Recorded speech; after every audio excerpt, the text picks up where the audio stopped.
But anyways, yeah, just empowering people to make decisions. Be like, guys, make a decision, and also know, like, it's fine. If something goes screwed up, like, I got your back. I have air cover. Don't worry about it. Yeah. It's fine.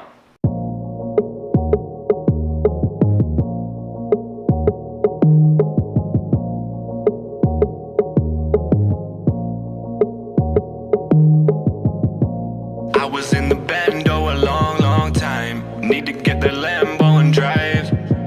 I was in the lab, you were on my mind, but all I really do is just go.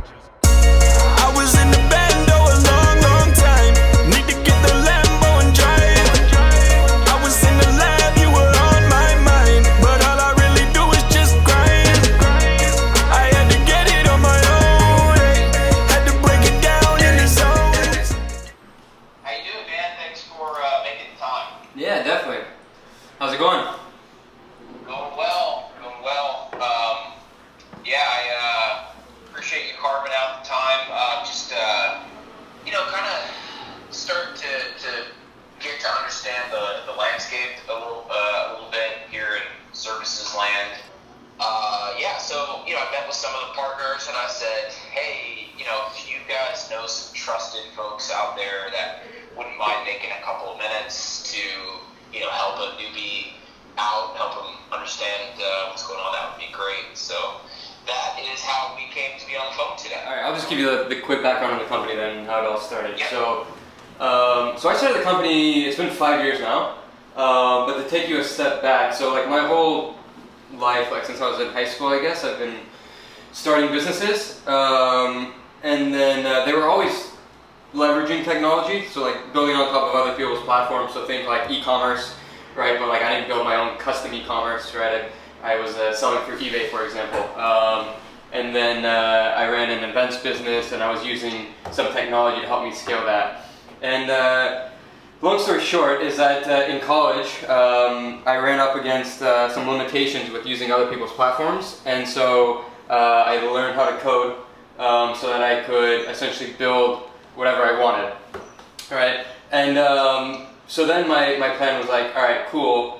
Now that I understand how to build the underlying technology, I'm not limited in the problems that I can solve. I would say we're still like exploring, like we're not, as far as like, I'll give you some insight into like customer composition. We were probably in the past like few years, like 80%, like still startups and like small businesses or medium-sized businesses.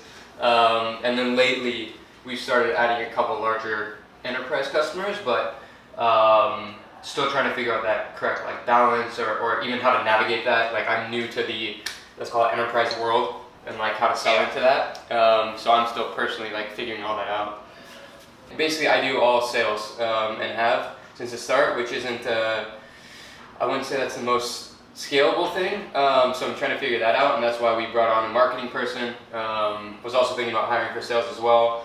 But yeah, up until now it's pretty much been me doing everything, and then my new business partner Mike, he's brought in a couple of deals, which has been nice because he was the first person to do it besides me. And now we're thinking through like, okay, how do we actually, go.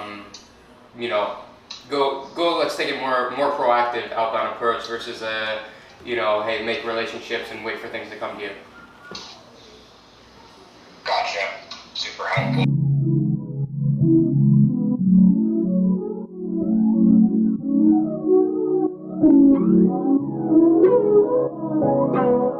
Do you want to talk about your epiphany? Oh, well, long story short is that we should include product much more than we are right now. On future engagements? Yes. Yeah, I know. Armand and I literally just had this whole conversation over coffee. We like tack it on as like this management thing. It's not that. It's like strategy. It's important. It like sets the tone and the direction of the whole entire project. Yeah. So the epiphany I had is where it come from though. So because I never figured it out because like budgets aren't sufficient for it, whatever. And really what it is it actually comes from UX.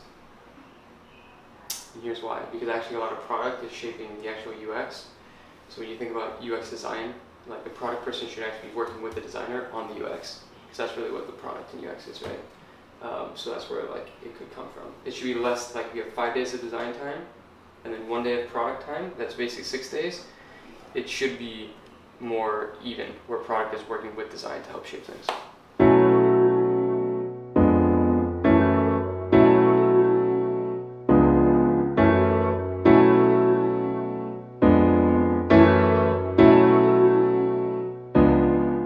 Mike and Anthony will solve it.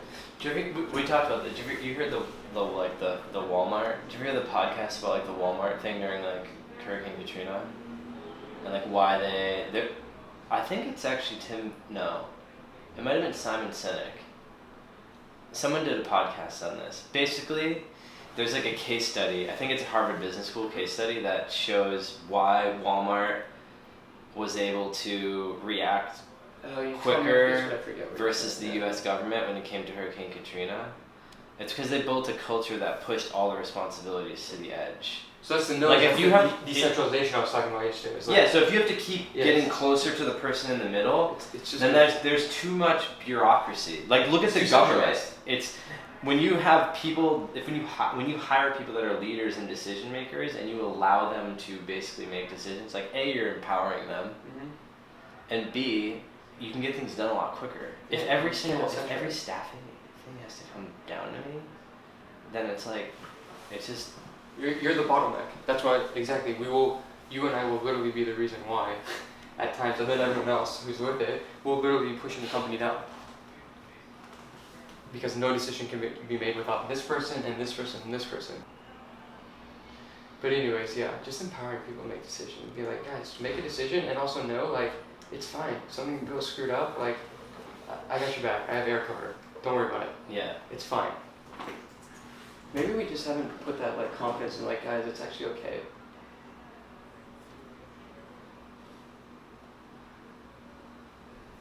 Yep. I think about that all the time. Do people actually know this? I realize more and more how so the easy solution to a problem is for me to jump in and fix it, right? That's the easy thing, it comes naturally to me. The harder thing is to actually coach people and help teach how to solve problems or empower people to help make decisions without me. And when I actually make decisions for people or jump in, what it's actually doing, all it's doing is saying like, if Jakt is growing like this, I'm like hitting it down. I'm hitting it down. Because then all of a sudden it's like, well, Anthony needs to answer this. Anthony needs to solve this problem, right? Then it become a bottleneck and we can't flourish. So that's just like, I'm really trying to work on improving it. It's really fucking hard to do that because this is like, I'm basically taking what got me to this point, which is trying to force and do everything myself, and saying I need to break that got me to here, it's not going to get me to here. And then how do I actually shape everyone and the company as a whole, as a living, breathing thing with now 16 people, I believe, to actually embody that. And that is fucking hard. And that's now like, what do you do as a CEO? I'm trying to solve that.